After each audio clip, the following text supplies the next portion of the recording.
Mi novia me dejó por otro diciendo con tu sueldito no me alcanzas. Un año después, la vida le cobró la factura más cara. Hola, me llamo Carlos y esto es la historia de cómo mi relación de 5 años terminó de la forma más fría y humillante que he vivido.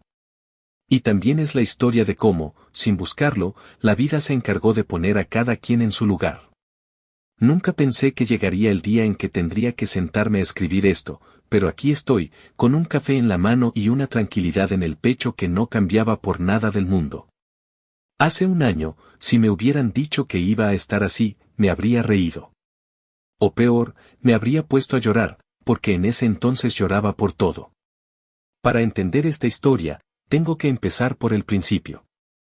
Me llamo Carlos, tengo 33 años y trabajo como administrativo en una empresa de logística. No soy millonario, nunca lo he sido, pero soy de los que madrugan, de los que cumplen, de los que creen que las cosas se logran con esfuerzo. Mi papá siempre me decía, hijo, el dinero va y viene, pero tu palabra y tu honradez son lo único que realmente te pertenece. Y yo me lo tomé al pie de la letra. Conocí a Valeria cuando ambos teníamos 25. Era una chica hermosa, de esas que cuando entran a un lugar todos voltean a ver.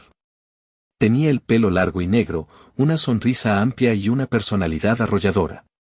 Yo era más bien el callado, el observador, el que reía sus ocurrencias mientras ella acaparaba todas las conversaciones. Y me enamoré perdidamente. No sé si fue su forma de mirar o su manera de hacerme sentir que yo era especial, pero caí redondo. Los primeros 2 años fueron de esos que uno quisiera enmarcar. Hacíamos viajes sencillos a la playa, comíamos en puestos callejeros, nos quedábamos hasta tarde viendo películas en su departamento. Ella trabajaba en una tienda de ropa, ganaba lo justo, y yo ya estaba en mi trabajo actual. No nos sobraba, pero nos alcanzaba. O al menos eso creía yo. El problema empezó sin hacer ruido, como esas goteras que van cayendo lentamente hasta que un día el techo se viene abajo. Valeria empezó a quejarse de su trabajo. Que el gerente era un explotador, que las horas no le rendían, que estaba harta de tratar con gente grosera. Yo, como buen novio que quería verla feliz, le dije, amor, si estás tan mal, renuncia. Total, entre los dos salimos adelante mientras encuentras algo mejor. Y ella renunció. Al principio fue un alivio para ella. Dormía hasta tarde, se inscribió a un curso de uñas que duró 3 semanas y luego lo dejó, decía que no era lo suyo. Pasaba las tardes viendo series o saliendo con sus amigas. Yo no decía nada, porque la veía sonreír y eso me bastaba. Pero las cuentas no entienden de sonrisas. Llegaban puntuales cada mes. Ahí fue cuando empecé a hacer mi primer sacrificio silencioso. Empecé a buscar horas extras en el trabajo. Me ofrecía para cubrir turnos de compañeros que estaban de vacaciones, aceptaba hacer inventarios los fines de semana, cualquier cosa que significara un ingreso extra. Recuerdo que llegaba a casa a las 9 de la noche, muerto de cansancio, y ella me recibía con la cena pedida por aplicación, cobrada a mi tarjeta, por supuesto. Pero estaba ahí, en la mesa, esperándome, y yo pensaba que eso era amor. Un día, Valeria me dijo que quería aprender a hacer postres, que tal vez podría venderlos por internet. Me pareció una idea fantástica. Le compré una batidora industrial, moldes, ingredientes de primera calidad, todo lo que pidió. Lo hizo 2 veces. Hizo unos brownies que estaban realmente buenos, se los llevó a sus amigas y nunca más volvió a encender el horno. La batidora terminó acumulando polvo en un rincón de la cocina. Tampoco digo que ella fuera una mantenida al 100%. De vez en cuando, si salíamos, pagaba un café o una entrada al cine. Pero lo grueso del día a día, el supermercado, la renta, los servicios, los antojos de ella, todo eso corría por mi cuenta. Y yo no me quejaba. ¿Para qué? La amaba. Y en mi cabeza, esto era temporal. Era una racha, ella estaba desanimada, pero en cuanto encontrara su camino, las cosas se equilibrarían. Pasaron los meses y el tema de su empleo se volvió un tabú. Si yo preguntaba, se molestaba. Decía que la estaba presionando, que no entendía lo difícil que era para ella, que el mundo laboral estaba muy complicado. Así que aprendí a callar. Aprendí a llegar del trabajo y no preguntar. Aprendí a ver cómo mis ahorros, esos que había guardado con tanto esfuerzo para un auto, se iban disminuyendo mes a mes para cubrir sus gustos, un bolso que vio en el centro comercial, un maquillaje de marca, un fin de semana en un hotel bonito porque necesitaba desconectarse. Y lo peor de todo es que yo mismo justificaba cada gasto. Pobrecita, ella necesita sentirse bien, merece darse sus gustos, total, el dinero es para esto, para disfrutar en pareja. Pero la realidad era que yo no disfrutaba. Yo solo trabajaba. Ella era la que disfrutaba. Mi familia, en especial mi hermana, me decía, Carlos, ¿tú estás bien?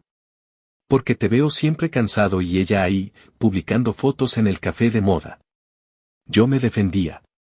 Ella está pasando por un mal momento, necesita apoyo. Y mi hermana, con esa sabiduría que tienen las hermanas mayores, me soltaba, apoyar no es cargar con todo el peso. Cuidado, no vaya a ser que cuando se recupere, se dé cuenta de que puede caminar sola y lo haga en otra dirección. Yo no le hice caso. El amor me tenía ciego. Llegó un punto en el que incluso empecé a saltarme comidas en el trabajo para ahorrar. No es que estuviera en la ruina, pero entre los gastos fijos y los caprichos de ella, mi tarjeta de crédito empezaba a dar señales de ahogo. Prefería comer un sándwich barato en mi escritorio a decirle, oye, este mes no podemos salir a cenar. Porque cuando le decía eso, su cara cambiaba. Se ponía seria, se encerraba en su mundo y yo terminaba cediendo, sintiéndome el peor novio del mundo por no poder darle lo que quería. Así pasaron 3 años de relación conviviendo. 3 años de sacrificios silenciosos que ella nunca vio. O tal vez los vio y simplemente le pareció natural. Como si mi deber fuera ese, proveer mientras ella decidía que quería ser de grande. Pero un día, todo cambió. Y cuando digo todo, es todo. Fue un jueves. Lo recuerdo porque había tenido un día horrible en la oficina, con reportes que no cuadraban y un jefe de malas pulgas. Llegué a casa con ganas de un abrazo, de un ¿cómo te fue? Abrí la puerta y la encontré sentada en la sala, con una maleta a su lado. No una maleta pequeña, sino una grande, de esas de viaje. Y ella estaba arreglada, con un vestido que yo no le conocía y el pelo perfectamente peinado.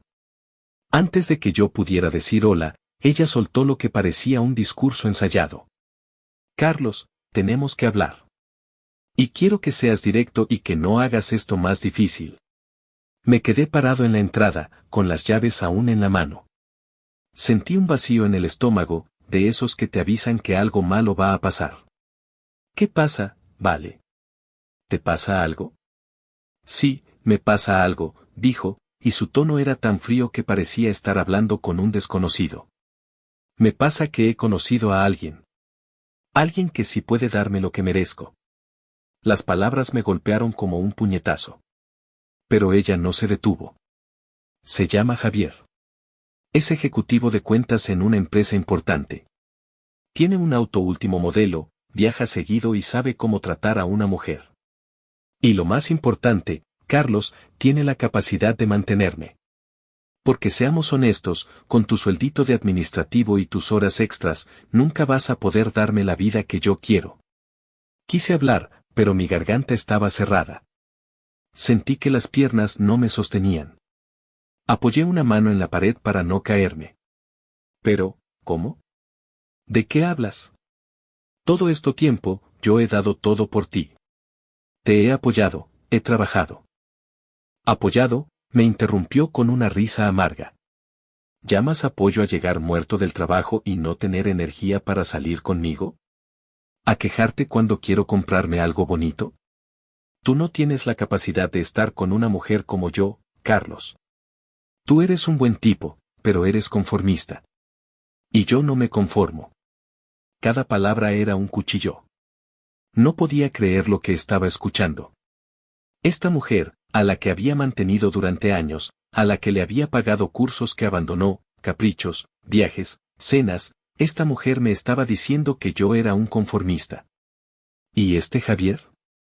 ¿Desde cuándo? Alcancé a preguntar, con la voz quebrada. Desde hace 3 meses. Y no me mires así, no te debo explicaciones. La vida es una y yo no voy a desperdiciarla esperando a que tú despegues. Él ya está donde yo necesito estar. 3 meses. 3 meses ella había estado viéndose con otro hombre mientras yo mataba mis horas en la oficina para pagar sus facturas. Mientras ella estaba en casa viendo series, probablemente estaba con él. Mientras yo me saltaba el almuerzo, ella cenaba con su ejecutivo. Entonces, ¿eso es todo? ¿Te vas así?, pregunté, sintiendo cómo se me formaba un nudo en la garganta. Ya está todo dicho. Te dejo las llaves. Lo de la renta de este mes ya lo pagaste, así que no te preocupes. Voy a recoger el resto de mis cosas el fin de semana cuando no estés. Será mejor así. Se levantó, tomó la maleta y caminó hacia la puerta. Cuando pasó a mi lado, ni siquiera me miró. Solo dijo, cuídate, Carlos. Y ojalá algún día entiendas que no era suficiente. Y se fue. Así, sin más. La puerta se cerró y yo me quedé solo en medio de la sala, escuchando el eco de sus pasos alejándose por las escaleras. No sé cuánto tiempo pasé ahí parado. El cuerpo no me respondía. Quería llorar, gritar, correr tras ella, pero no podía moverme. Era como si me hubieran vaciado por dentro. Finalmente, cuando logré reaccionar, fui a mi cuarto. La cama estaba impecable, pero el closet estaba medio vacío. Se había llevado su ropa, sus zapatos, sus bolsos. Hasta su perfume, ese aroma que impregnaba toda la casa, ya no estaba. Intenté llamarla. Bloqueada. Le escribí por WhatsApp. El mensaje nunca llegó, solo un check gris. Bloqueada. Por Instagram, bloqueada. Por Facebook, bloqueada. En cuestión de minutos, había sido borrado de su vida como si nunca hubiera existido. 5 años. 5 años reducidos a nada. Esa noche no dormí. Lloré como no lloraba desde que era niño. Me revolcaba en la cama, abrazaba su almohada intentando encontrar su olor, pero ya no estaba. Me levanté, fui a la cocina y vi la batidora esa que le compré, todavía en la caja, acumulando polvo. Y sentí una mezcla de rabia y tristeza tan grande que tuve que sentarme en el suelo. Pasaron los días y el dolor no se iba. En el trabajo me veían con mala cara, pero no preguntaban. Llegaba a casa y me quedaba viendo el techo, preguntándome una y otra vez, ¿en qué momento dejé de ser suficiente? ¿Qué hice mal? ¿Por qué no fui bastante hombre para ella? Y esa era la peor parte. La culpa. Sentía que había fracasado como pareja, que no supe retenerla, que tal vez si hubiera trabajado más duro, si hubiera buscado un mejor empleo, si hubiera tenido más ambición. Pero en el fondo, algo me decía que no era eso. Que yo había dado todo lo que tenía y más. Pasó un mes. 2 meses. El dolor se fue transformando en una especie de duelo silencioso. Ya no lloraba todos los días, pero la extrañaba. O extrañaba a la Valeria que yo creía conocer, porque la que se fue esa noche era una completa desconocida. Y entonces, empezaron a pasar cosas extrañas. Cosas que al principio no entendí. Un día, revisando mi estado de cuenta, me di cuenta de que me sobraba dinero. No mucho, pero sobraba. Había pagado todas mis cuentas y aún tenía un remanente. Era una sensación tan rara. Llevaba años viviendo al límite, y de repente había un pequeño colchón. Al mes siguiente, pasó lo mismo. Y al otro. Fue entonces cuando caí en la cuenta. Durante todo ese tiempo, mis recursos no se iban en mí, se iban en ella. En su comida, en sus gustos, en sus caprichos. Sin ella, mi dinero empezó a ser mío. Me compré un par de camisas nuevas, de esas que veía en el escaparate y siempre decía para la próxima. Me compré un videojuego que llevaba un año queriendo. Y una tarde, pasando por la carnicería, compré un corte de carne caro, de esos que antes ni miraba. Lo cociné, lo disfruté y sentí una paz inmensa.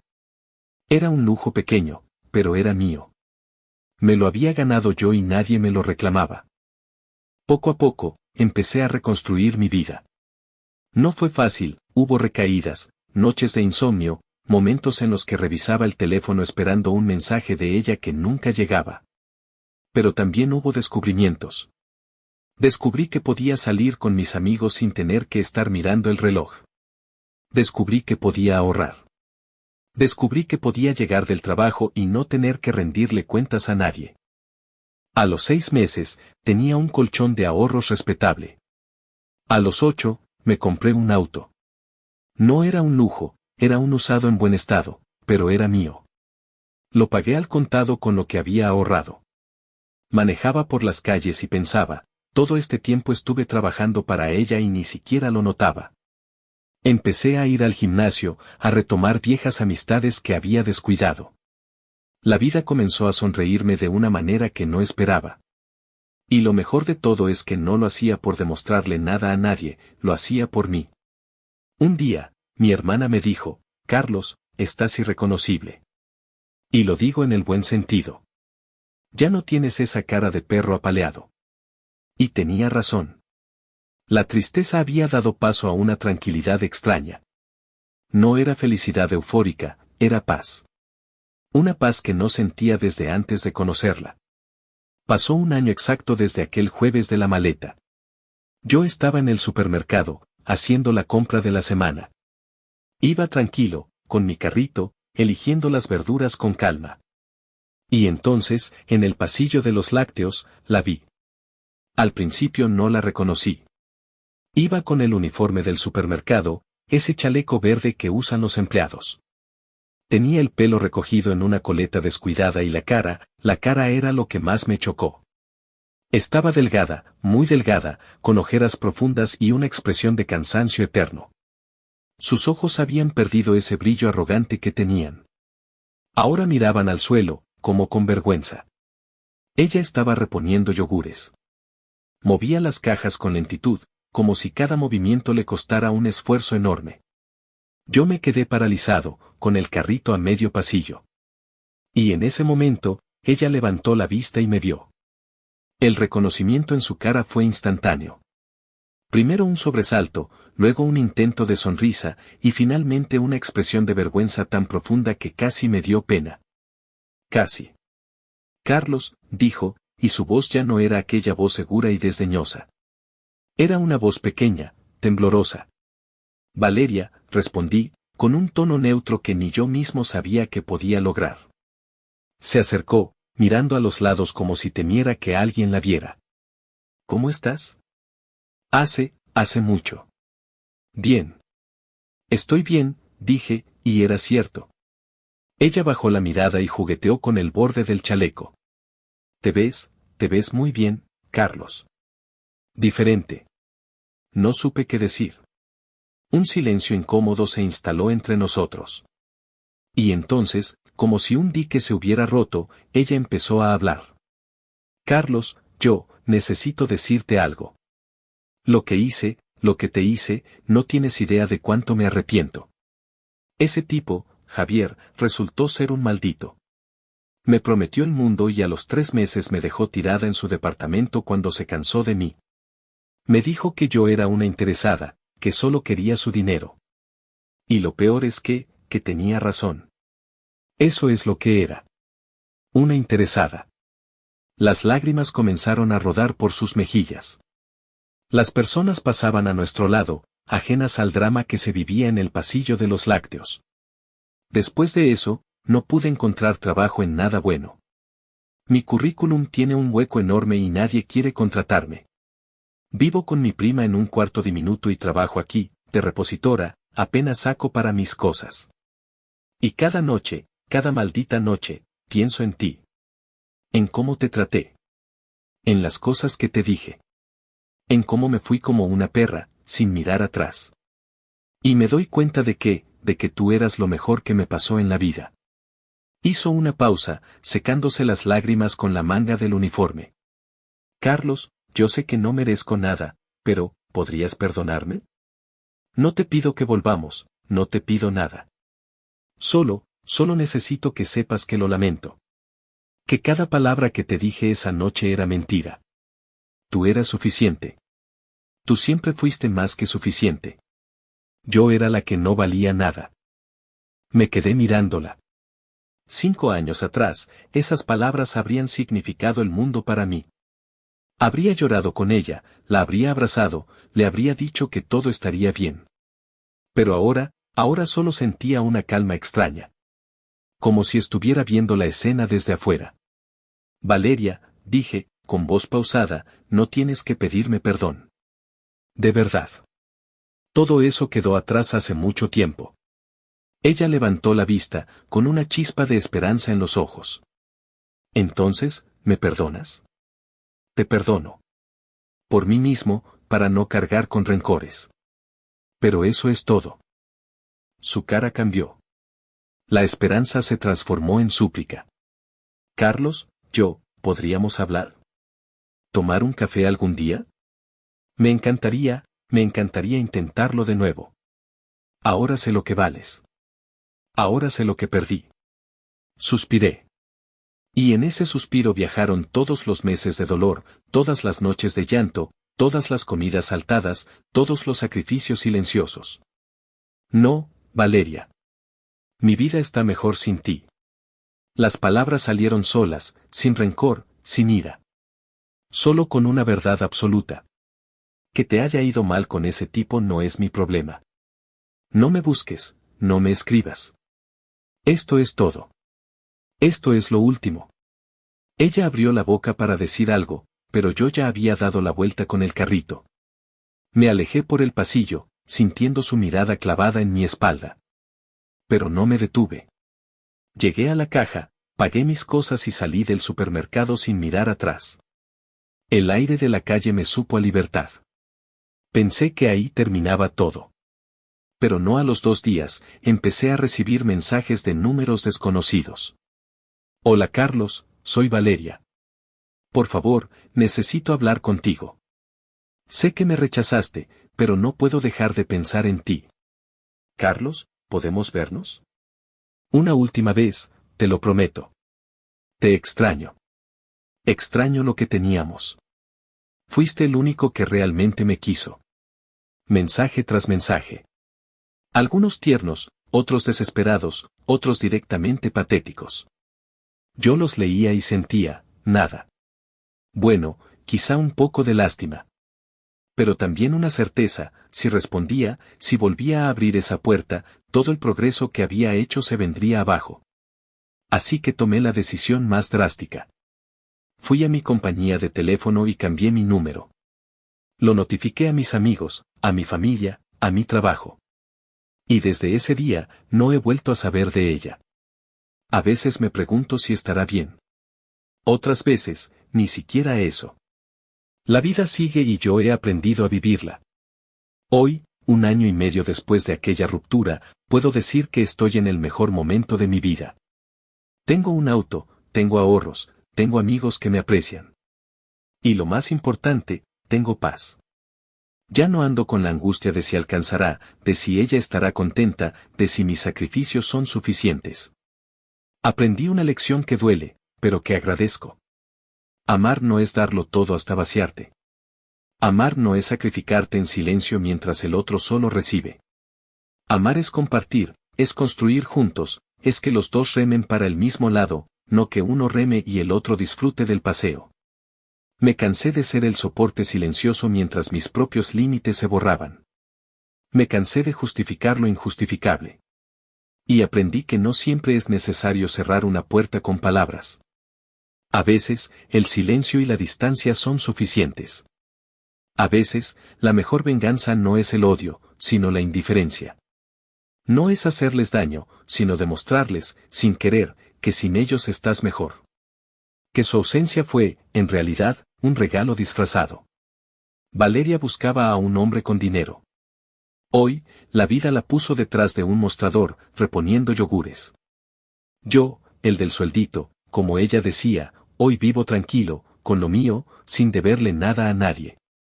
La vida tiene formas curiosas de cobrar facturas. Y la suya, tarde o temprano, llegó. No escribo esto para alardear. Escribo esto por si alguien lo está pasando mal, por si alguien se siente insuficiente, por si alguien está dando todo en una relación donde no reciben nada. Escuchen, el amor no debería sentirse como una deuda permanente. Si están vaciándose por alguien que ni siquiera lo nota, aléjense. Duele, sí. Pero créanme, duele menos que seguir ahí. Hoy, cuando me miro al espejo, veo a un tipo que aprendió a elegirse. Y no hay dinero, ni lujos, ni relaciones vacías que paguen eso. Hay cosas que no se rompen de golpe, sino que se desgastan hasta que no queda nada que reparar. Y cuando eso pasa, lo único que queda es seguir adelante. Solos, pero enteros. Yo seguí. Y miren dónde estoy ahora.